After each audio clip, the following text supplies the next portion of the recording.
Welcome to the MVP Show. Today on our show, we have Stefan all the way from the Netherlands.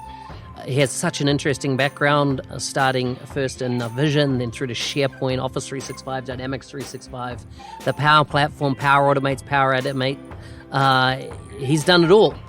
He's a solution architect for a infrastructure provider in the Netherlands. So let's get into the show. For full show notes, please go to nz365guy.com/205. Hey, Stefan, welcome to the MVP Show.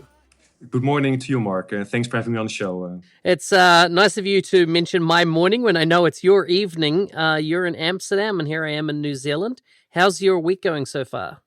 We had Easter, so we have a holiday, short holiday, but because of the corona, everybody is staying at home. So it's not that different than a normal work day nowadays. So still staying at home with my family and sometimes take a dog for a walk outside and working from home. That's about it.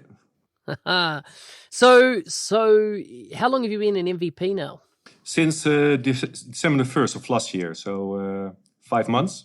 What have you found different than what you expected? Of course, it's the excitement of being awarded for MVP.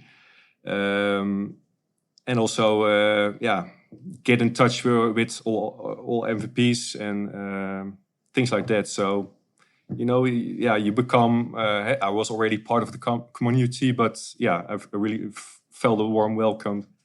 And a lot of people I didn't see for real, but I have an idea that I know a lot of people and we can help each other for whatever reason. So this is cool. I like it. So just give me some background. What part of the world do you live in and what do you do when you're kind of not working? So I live in the Netherlands, nearby Utrecht. So it's the center of the country. And I'm married to my wife, 2 teenage daughters, a little dog. And it may not come as a surprise, but my work is my hobby and my hobby is my work. But I have also another hobby I like to mention. That I like to dance. I've been part of this little dance group for a very long time, and we do a mix of African dance, Latin, and jazz. It's nothing professional, it's just for fun. But we have a really cool, nice teacher, and this little group of persons. I'm the only man. The rest are women, but we have a good time. And for me, it's really important to not use my head. I really like using my head, but it's you have to stop sometime. And with dancing, if I use my head, it doesn't work. If I stop thinking and let my body move by the music and the rhythm, then it's a great sensation. It really gives me some relaxation and just to be busy in another way than I normally used to. That's totally unique. I think you're the first MVP that I've had come on and tell me that they're a dancer. That's so cool. And so I like the way that you say that it allows you to, not use your head and just engage with your body. That sounds amazing. What made you take that journey and get into dance? Yeah, I started maybe in 1995 or something like that. So I finished my school and then moved to another city. And I thought, you have all these cultural centers where you can do all kinds of workshops, things like that. And I just started, African dance, why not? I always loved to dance. I was a DJ for a while also during my student years. And it got me excited. And since then, and not sometimes 1 year stop, but since then I've been doing this. And like I said, it's a good thing to be busy with, other than using my sitting in front of the screen and using my head all the time. So I love it. So what's been your journey with Microsoft Business Applications? Well, I've I've been, that's way back, a Dynamics NAV consultant for some years. And then I started to work at Structon, it's the company where I still work. So I've been working there since 2008, 12 years already. I started to work with SharePoint. And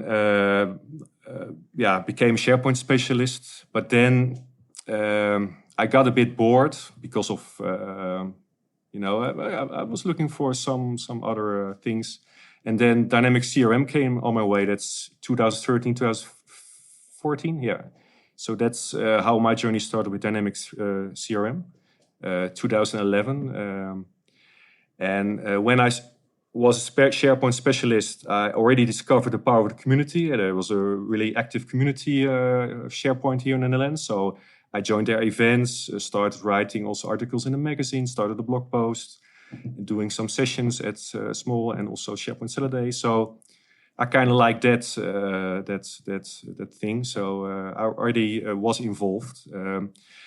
But to my surprise, when I switched over to Dynamics CRM, there was not a similar user group at the time in the Netherlands.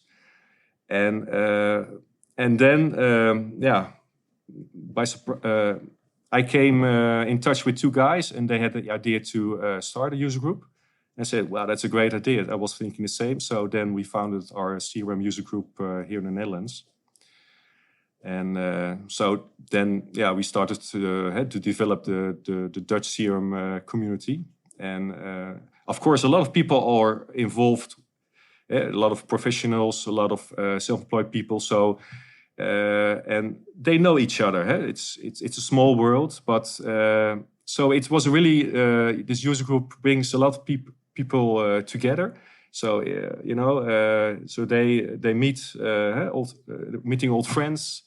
And at the same time, they can meet new people, can discuss content, things like that. So that's how I started with Dynamics CRM, and also with that community. Very interesting. And so that brought us up to Dynamics CRM, which is around 2000. And what year did you get involved with CRM? I started with CRM in 2014. So that was version 2011, and 2013 was out then, and I did the official training, customization, and configuration. So and then I start customizing the beast. Yeah. What's happened since? So since CRM, we've seen Microsoft have made a lot of changes. What are the kind of new areas you've moved into in recent times? Well, I think we have been talking about using Dynamics CRM as an XRM platform for a very long time. And I think with integration of PowerApps and Dynamics in a spring update of 2018, I believe it was. So this XRM platform was born, and that I really like that. So I built a lot of so-called applications in SharePoint, but SharePoint has a lot of limitations. And then when I switched over to Dynamics, I saw that a lot of things were out of the box. So I was really surprised, and especially you can create your own application from scratch. So I really like. I started with sales and did customization on sales, but the platform makes a lot of things possible, and I think that's something that's further developed. And I'll be talking about Power Platform, and I'm not really a big fan of the first party apps, but I'm really a big fan of the platform. So Power Platform. So that's CDS, model-driven apps, Power, automate flows, things like that. So that's my specialty, I guess. So where do you lean more to? Do you find yourself using Power Automate and Power Apps on the Power Platform probably, at even measures, or do you find you're spending more time building, model-driven apps, Canvas apps? Where do you spend your time nowadays, and what's your focus? Well, I'm working as an end user, so I'm not working at a partner, but at the end user. So it also depends on the needs of the business. And of course, you have we have our ERP system based on Dynamics NFV Business Central. But there are a lot of things that are done maybe still in SharePoint or in Access, Microsoft Access, that can be turned into a modern application built on the Power Platform, and it's something that's why I'm trying to achieve with our company. So it started with the classic sales module app in Dynamics, but so I've been doing some sessions about the solution I made, for instance, for supplier relationship management. So like supplier onboarding. So we use PowerApps Portal, CDS model-driven app, Power Automate. Suppliers can register themselves on the portal, and then we can pull them through the onboarding process. So you see that there are a lot of components from the Power Platform that we use to build this kind of solution. I really like that. So I see my role more as a solution architect, looking at this big toolbox from Microsoft and trying to find the best combination of components and applications to provide solutions for the business. So it's also things that I think of. So I let go I like to use my creativity and think out of the box, but also depends on the needs of the business. So they are like internal customers. So What have been some of the key challenges that you've had on your journey, or that you've come across through, starting right back at the start with Dynamics NAV, SharePoint, then CRM, then realizing the XRM platform, and then into building applications down on the Power Platform with things like Power Automate and PowerApps? What are some standout challenges that you came across in this journey? If you're focused on one particular application, you have the kind of need to do everything with that application. For instance, SharePoint. Well, I'm going to build all these kind of applications. It's not only for document management or collaboration, but all kinds of business applications. And of course, it's possible, but it comes with a cost. So you have to do a lot of customization, development, things like that. And with Microsoft applications going to the cloud, this immense toolbox came available. And I discovered that it's maybe not that good idea to become real specialist in one thing, but have a more broader, wider look at things and stay informed about all the application, its possibilities, and try to use that. So you have all this big toolbox, and on the hands the processes. So the business processes are leading.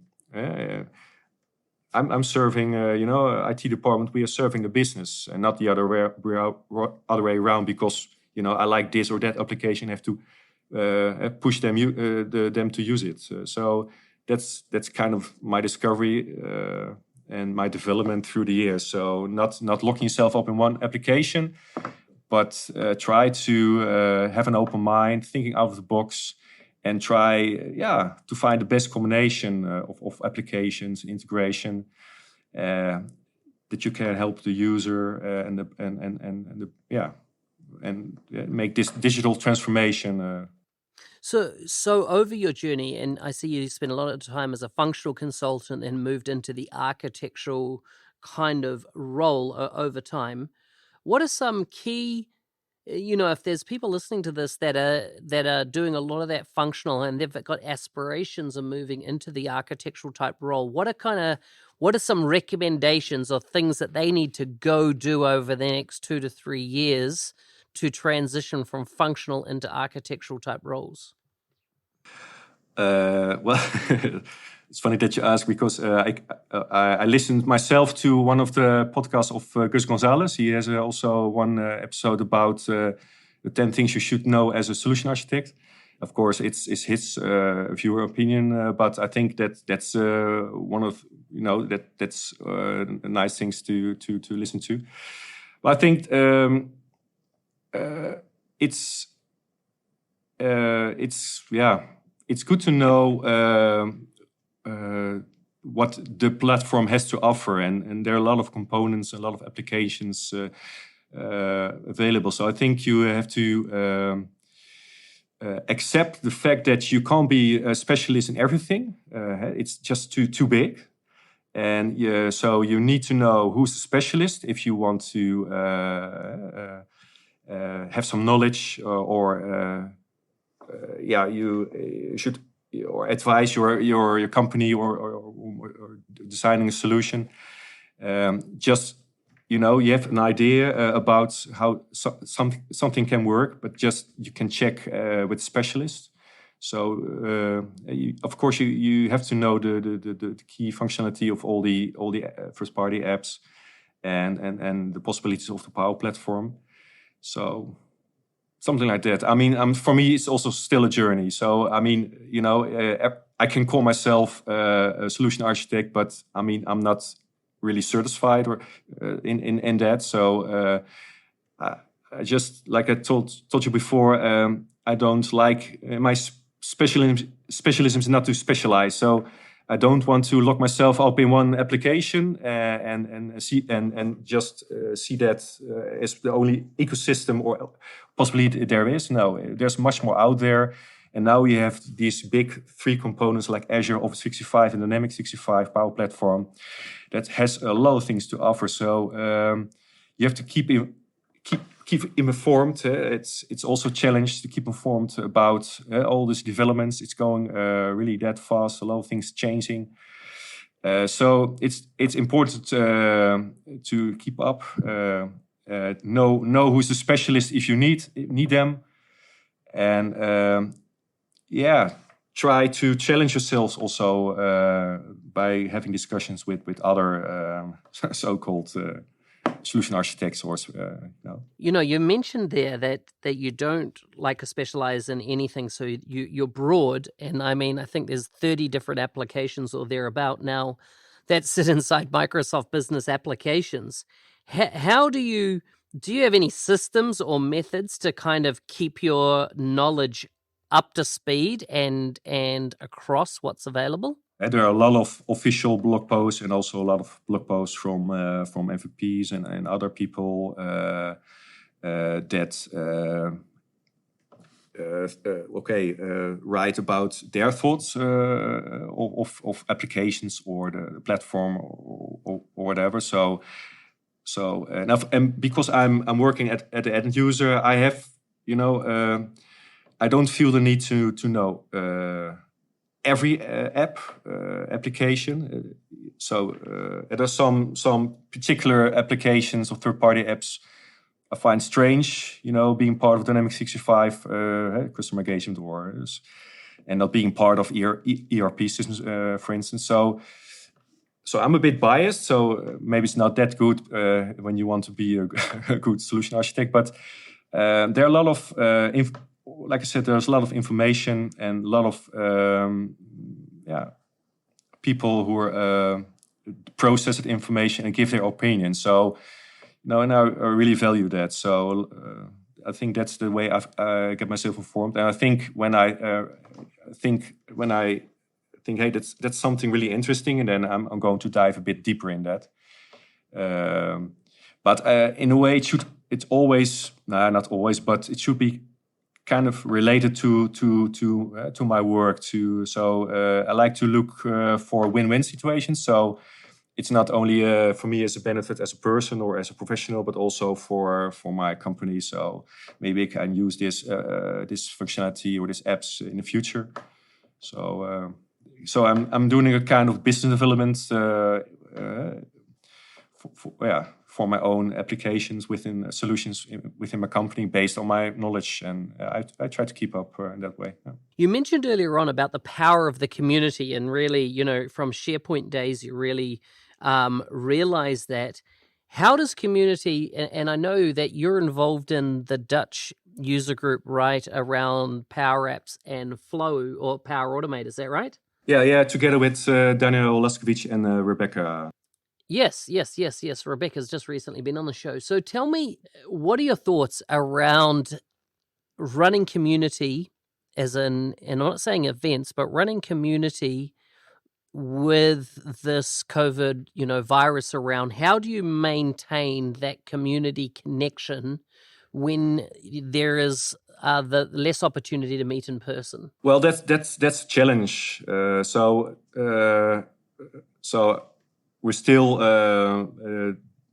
looking for ways to stay active. So we did in-person events like every 2 months, and we were also involved in the Dynamics 365 Saturday last March 7th. So that was really the last in-person event around. So then it became kind of quiet also from us as a board of the user group. I'm involved in 2 user groups, one for CRM, one for PowerApps and Flow. So we're still looking for. I guess we're going to do some virtual events. I mean, it has been quiet too long, for too long now. So I think we have to do. So I'm really in-person guy. So I really like that. Meeting people, feeling the excitement, and getting connected. But if this will go on for several months, doing nothing is no option. So I guess we will do some kind of virtual events. We have to find out how and when and things like that. But I think that's something we're going to do. Yeah. And making plans for after the coronavirus. So we like to still organize some big events, but it will probably will happen next year then. But So my final question before we get on to some quick fire questions then is, in your opinion, what's the state of the market, the business applications market within Netherlands at this time, like with COVID-19 in play? What do you feel? How are people doing? How are jobs? Are there job losses, or are there new opportunities being discovered? What's your opinion on the state of play at the moment? Well, it's difficult to have an oversight. If I look at my own situation, our company is working in a vital area. So we are building and maintaining infrastructure. So our company is still having their projects. So I still have my job, but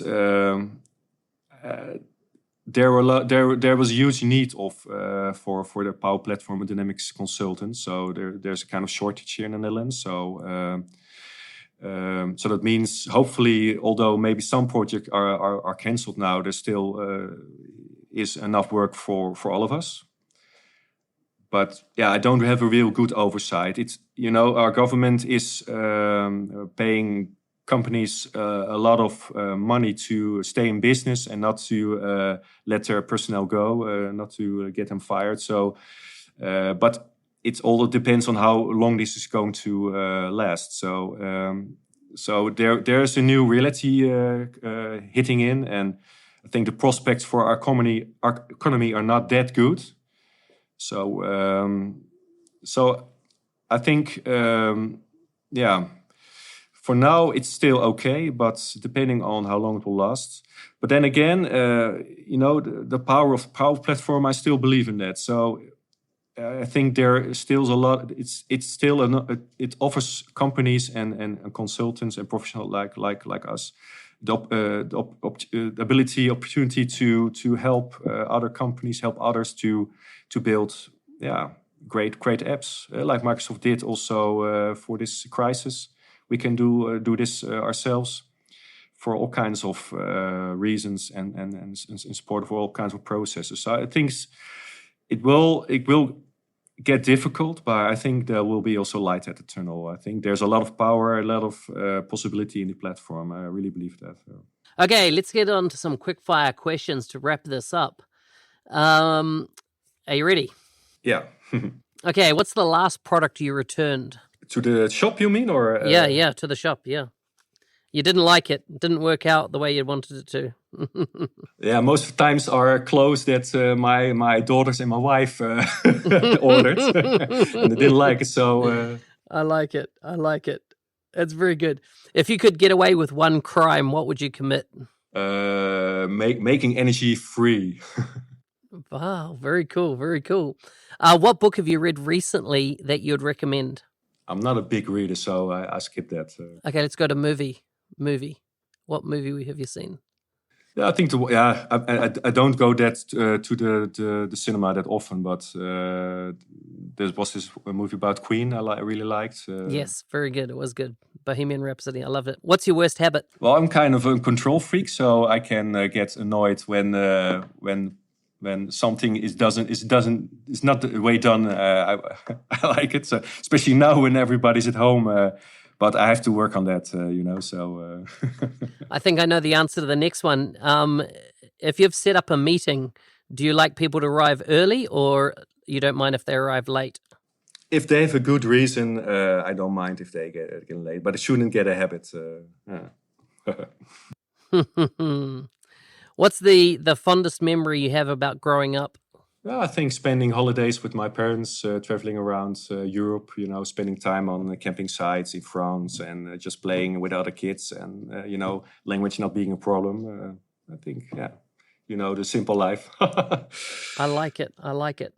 Stefan, it's been great having you on the show. Before you go, if people want to connect with you online, where can they find you? My Twitter handle is Stefan S365 and same on LinkedIn, and also have a blog site, todieforit.com.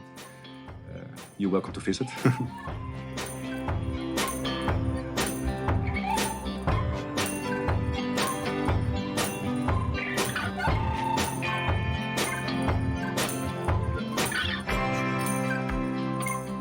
Hey, thanks for listening. Hopefully you found that valuable. Remember, full show notes can be found at nz365guy.com/205. I'm your host, Business Applications MVP Mark Smith, otherwise known as the NZ365 Guy. Stay safe out there.